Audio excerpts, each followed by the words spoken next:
हर किस्मत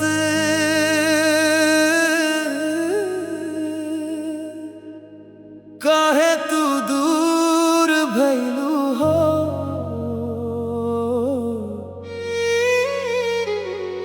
दिला जो तोहरे नाम जपे।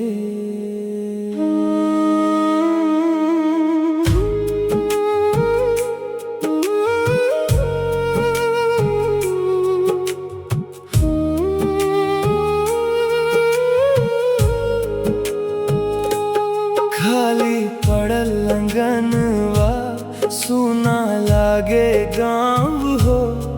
तोहरा बिना बना कटे एको सांझ सवेर हो। चिट्ठी में दबाइल फूल आजो महकत बा। तोर याद के धुआं दिलवा में उठत बा। रात भर रोवे दिल तोहरे याद में। नींदियो नावे अब तबर साथ में। चांद भी उदास बा तारा सब चुप बा।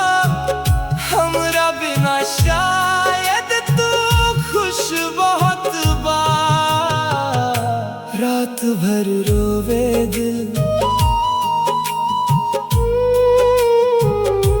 रात भर रोवे दिल।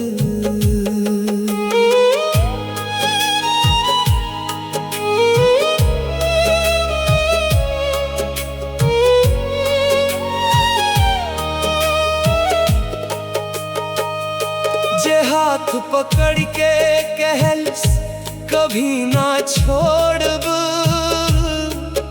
ओही हाथ आज काहे गैर के हो गई। रो रो के अखियां के काजर बह गई। हंसत चेहरा भीतर से मर गई। मंदिर में मांगल रहे साथ जन्म भर के। टूट गईल सपना एक पल में प्यार के। अब ता बस तोहार नाम रह गईल। बाकी दिल राख बन गई। रात भर रोवे दिल तोहरे याद में। सांसियों अटकत बा तोहरे इंतजार में। आ जाए सजना एक बेर आजा।